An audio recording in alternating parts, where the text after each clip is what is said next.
today we are going to talk about Canadian taxation systems, more specifically for a small business or small business owners and small businesses. So, do you know what is the Canadian taxation system? Very simple. It's a self-declared system. In this system, you, being the owner of a small business or as an individual, you will come to the Canadian government and you are going to tell them what is your income, what is your expenses, how much taxes you owe the government. So you self-declare your taxes and you file the taxes. Of course, you pay the taxes. After that, of course, they got power now to come and check you. Whatever you said, is it right or wrong, or you are trying to cheat them. If you cheat them, of course, they are going to punish you. That's all after the fact. But system is such, is a self-declared system. In this system, many people make one mistake, especially people who come from foreign countries who are immigrants. All of us are.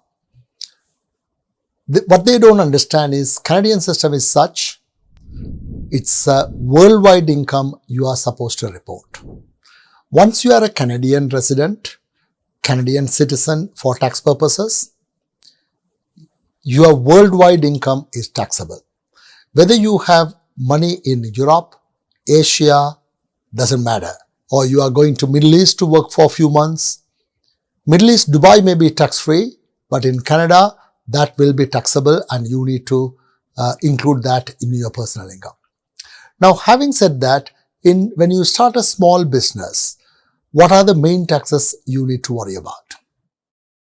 Imagine you have incorporated. In that case, let's talk about that first and then we will go to a proprietor, either way. So first is HST. What is HST?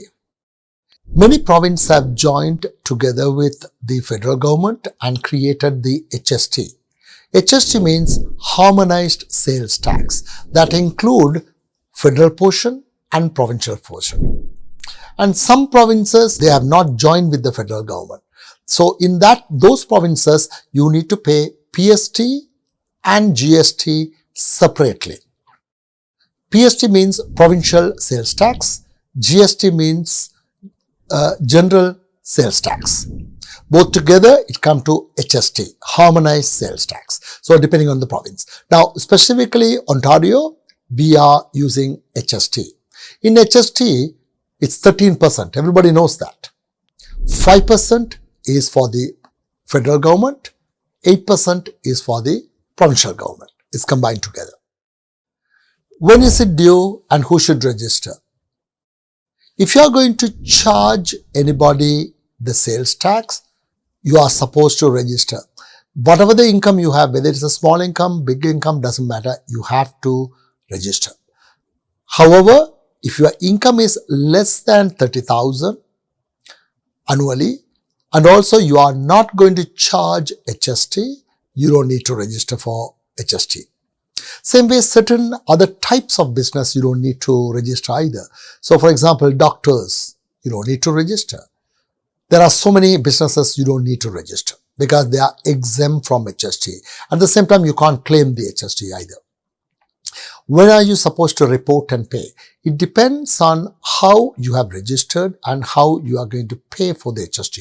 Some people register for annual filing. If you are annual filing, most cases, government will give you 3 months to file and report. I have seen sometime it can be even longer. You can report quarterly. If you do quarterly, every quarter you will report and pay 1 month after the quarter end. So for example, if your year end is December, if you are registered for quarterly, your quarters will be January to March, April to June, July to September, October to December. So in each quarter, so if the quarter is ending in March, your reporting is supposed to be April. And you have to pay in April, end of the month as well. Same way it follows. Now, if it is an annual filing, for example, same example, you are annual filer for December year end. That means you may be reporting in March. You would have given 3 months to report and pay.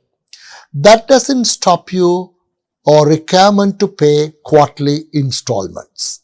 What I mean by that is, even though you are an annual filer, if you are going to owe money to CRA, especially if you are going to owe more than $3,000, you are supposed to pay your installment every quarter, March, June, September, and December. And you are supposed to pay as it is that way. If you don't do that, you will be charged failure to pay penalty for the quarterly installments. Next, most of the small businesses, if you are going to have a employee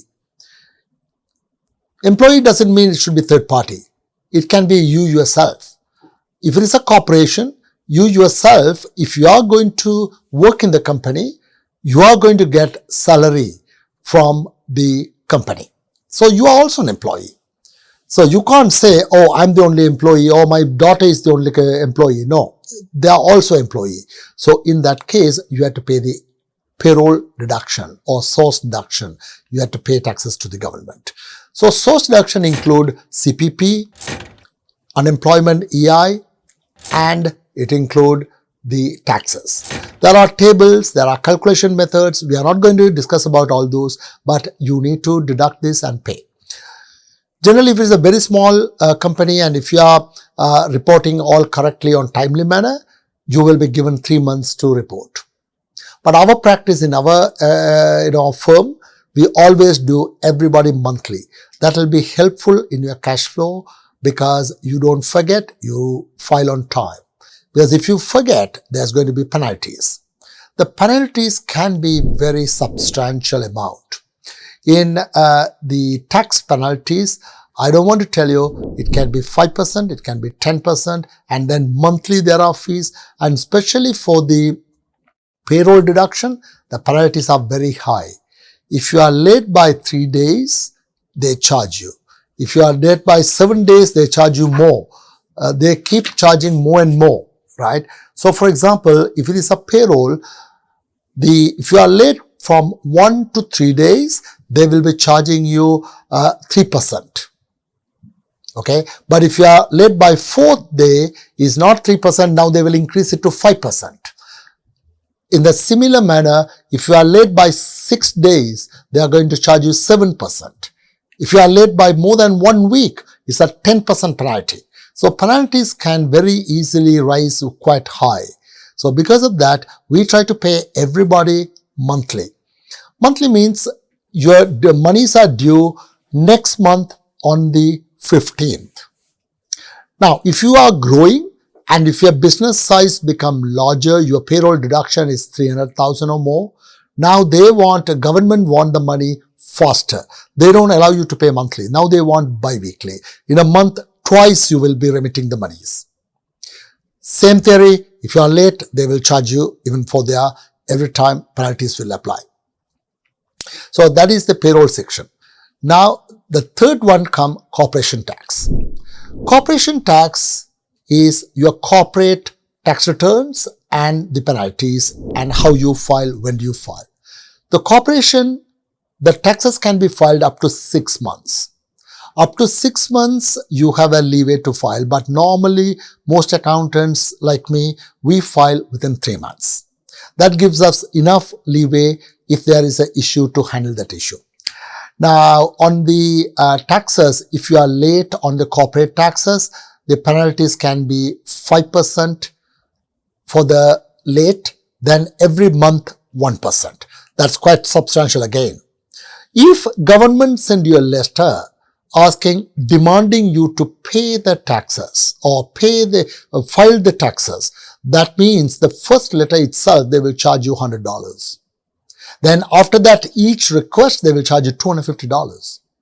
And not only that, if you are going to file after they requested, and if you owe them the money, they will double your penalty.